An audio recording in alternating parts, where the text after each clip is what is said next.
Доброе утро, это новости на телеканале Якутия-24, в студии Влад Давыдов. Смотрите в выпуске.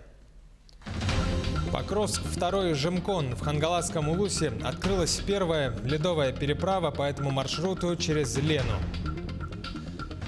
Москва Путину. Под таким названием заработало мобильное приложение. Сервис принимает вопросы для предстоящей пресс-конференции президента России. Знай наших. Якутянка Сардана Трофимова в 4-й раз стала чемпионкой страны по марафону.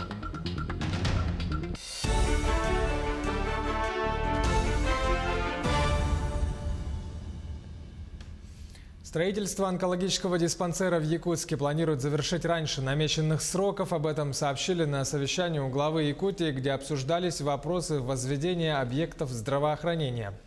Так, в столице региона строятся два крупных объекта. Это Якутский республиканский онкологический диспансер на 210 коек, а также кардиологический диспансер.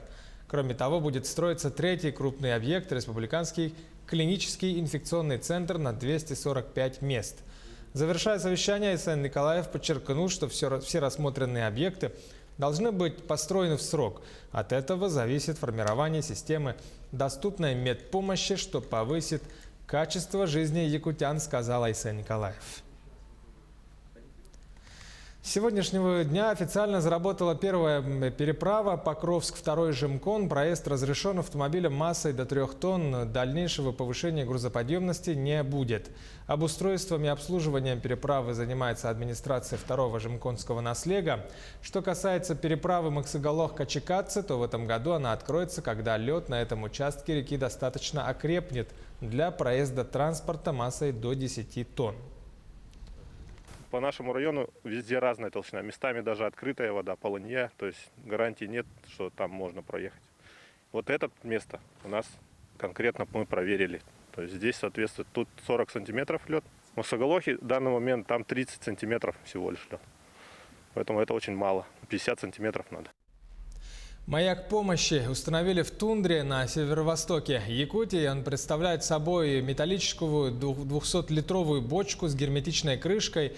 Внутри запас дров, средства для розжига, аптечка, котелок с запасом продуктов, компас, карта, на которой указано направление и расстояние до ближайшего населенного пункта, инструкция по выживанию и рекомендации попавшему в беду. Бочка имеет 5-метровый флагшток со светоотражающей лентой и сигнальным проблесковым огоньком на флаге МЧС России.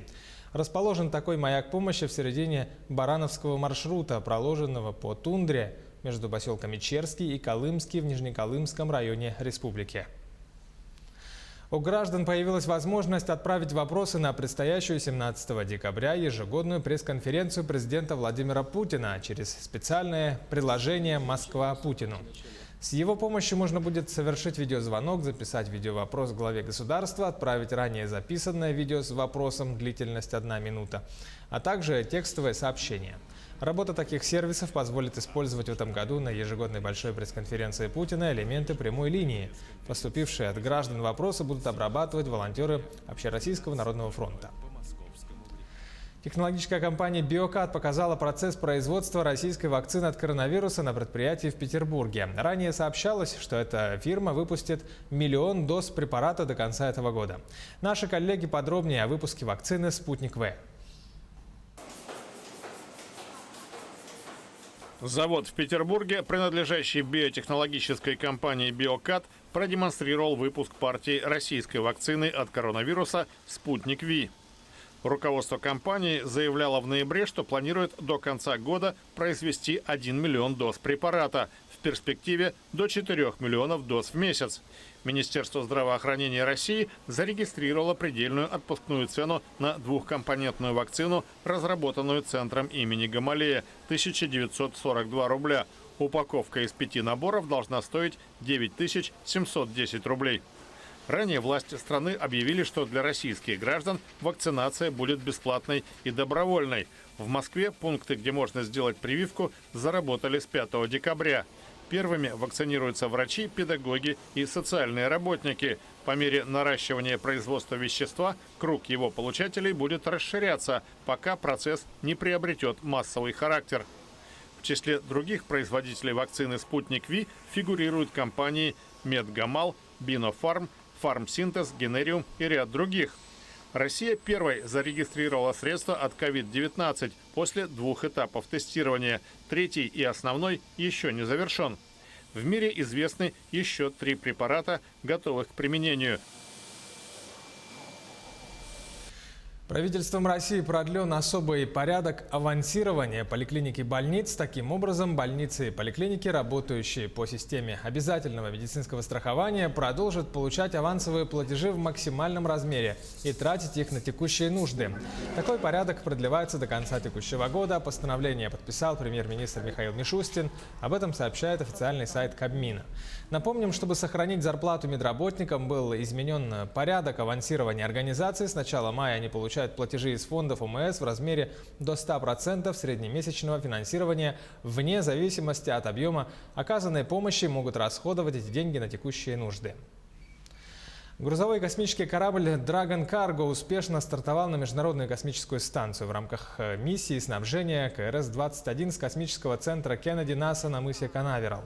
По данным американского космического агентства, это первый полет модернизированной версии космического корабля серии Dragon, осуществляющий беспилотную транспортировку припасов на станцию. Отмечается, что судно доставит критически важные материалы для непосредственной поддержки десятков научных экспериментов, проводимых на МКС. Изначально запуск планировался на субботу, но был отложен из-за плохой погоды. В Якутске в скором времени портативные электропарковки могут прийти на смену простым гаражам. На базе автодорожного факультета СВФУ начали проводить испытания на таких парковок в условиях Крайнего Севера. Сюжет Дмитрия Тымырова. Сегодня на экспериментальной площадке автодорожного факультета на электропарковке в блоках в форме канавязи стоят 4 легковых машин. Каждая из них накрыта специальным чехлом. Это часть модуля электропарковки. Модуль он состоит из каркаса, который обеспечивается воздушная прослойка и портативный гараж. В данном случае мы использовали производителя Сахатент, и нагревательным источником теплоты является вот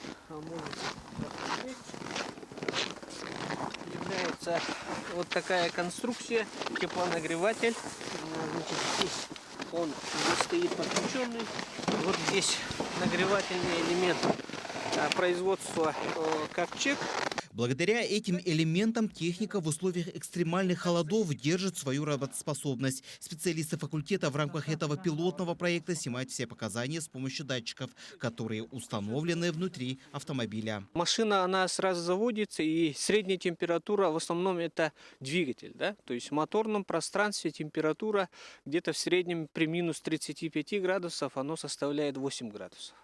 И для того, чтобы, конечно, полностью обеспечивать работоспособное состояние, основной агрегат, конечно, это двигатель, аккумулятор, и второстепенные это ходовая часть и так далее. Средняя температура вообще внутри этого модуля, оно составляет где-то плюс 5 градусов в зависимости от внешней температуры. По словам специалистов факультета, в будущем такие электропарковки могут стать отличным вариантом для содержания четырехколесной техники круглый год. Те водители, которые сегодня участвуют в эксперименте, довольны. По крайней мере, так говорит Евсей Евсеевич. В целом, вот эти люди, которые стоят, они довольны. Они довольны, что пока у нас погода щадящая. Сейчас будем исследовать, просматривать, мониторить температурный режим. А в планах у ученых также усовершенствование самого проекта и возможность его массового выпуска. Ведь все хотят круглый год ездить на автомобиле, но из-за дороговизны гаражных боксов отказываются их покупать. И приходится им замораживать свое авто. В будущем, благодаря современным технологиям, это не станет проблемой. Дмитрий Тымыров, Григорий Охлопков, Якутск. Спортсмен из Амгинского Улуса Леонид Филиппов стал победителем игр Дыгына. Соревнования по национальному многоборью прошли в минувшие выходные без зрителей. Прямой эфир вела НВК «Саха». Леонид Филиппов оказался лучшим по сумме результатов в 7 видах спорта. Второе место занял Артем Варданян из Намского Улуса. Третье место у Егора Филиппова из Хангаласского района. Соревнования, конечно, прошли очень сложно. И время сейчас тоже, так сказать, нелегкое, поэтому, в общем, как настраивался, как подготовился, можно сказать, уложился. И то, что вот зрителей нету, на мне не влияло, можно сказать. Я чисто боролся с самим собой и соперниками. А в следующем году собираетесь участвовать? Ну да, я пока не собираюсь уходить со спорта, поэтому в дальнейшем также могу, в дальнейшем буду тренироваться и буду выступать. Якутянка Сардана Трофимова в 4-й раз стала чемпионкой России по марафону. Легкоатлетка вновь стала лучшей, обогнав всех сильнейших конкуренток в стране. С самого старта забега якутянка вышла в лидеры. На 35-м километре она увеличила отрыв на 3 минуты. Соперницы не могли ее догнать. Финишную черту она пересекла со временем 2 часа 27 минут 8 секунд. Таким образом, Сардана Трофимова выполнила олимпийский норматив. Какая основная задача была на сегодняшний день? Все-таки выполнить норматив или выиграть? Выполнить норматив, потому что в московском марафоне мы норматив не засчитали. Поэтому главная задача была, конечно же, норматив. Я знала, что я готова на норматив. И хотела улучшить свой результат на этом сезоне.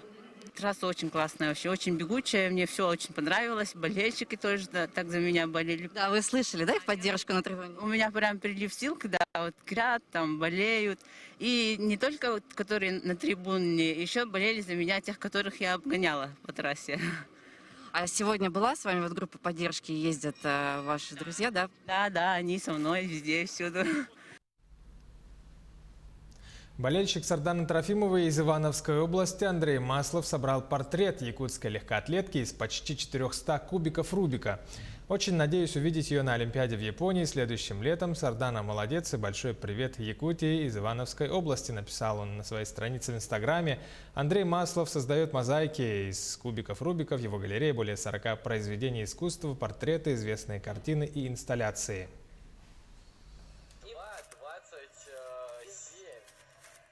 Это будет лучший результат сезона в стране. Ура! Это просто нечто. Это очень хороший результат. Сардана не просто выполнила, вот ее тренер, она с ней обнимается. Да, главное, не забудь выключить. Таковы новости к этому часу. Удачного вам дня. Смотрите Якутию 24. Берегите здоровья.